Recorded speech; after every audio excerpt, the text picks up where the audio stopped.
When Trump returned to the White House in 2025, he reignited his economic brawl with China. Tariffs were raised, restrictions tightened, and the rhetoric was all about economic nationalism.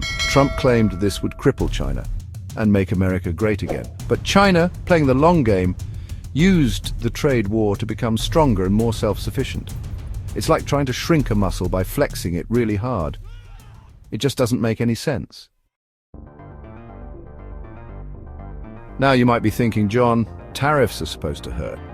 The idea is to make Chinese goods more expensive, so Americans buy American-made products instead. But China turned those tariffs into an opportunity.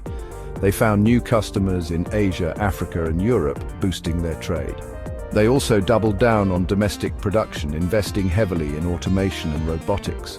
Remember those manufacturing jobs Trump promised? China decided to keep them.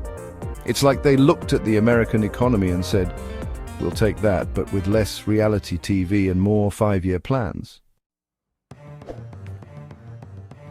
One of the biggest misconceptions about Trump's trade war is that it would isolate China.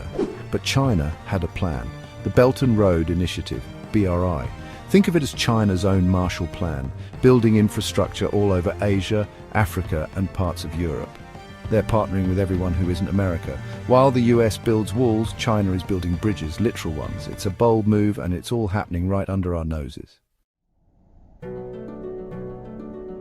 Let's talk tech. Trump went after China's tech sector, slapping sanctions on companies like Huawei and SMIC. It was a bold move, some might say reckless, but sanctions can be a double-edged sword. By trying to cripple China's tech sector, the US gave them a massive incentive to innovate. China's now pouring billions into developing their own semiconductors, software, and AI. In the world of tech, the future belongs to those who innovate, not those who try to hold everyone else back. Now, you might be thinking, John, what about America? Well, it's not pretty.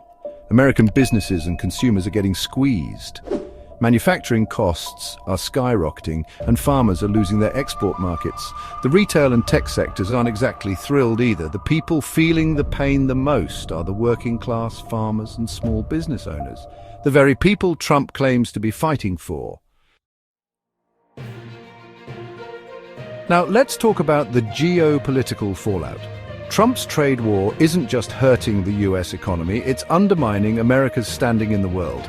As the US retreats into protectionism, China is stepping up as a more stable, reliable global leader. They're signing trade deals and investing in infrastructure projects. Many countries are starting to see China as the lesser of two evils. It's a sad state of affairs for the supposed leader of the free world.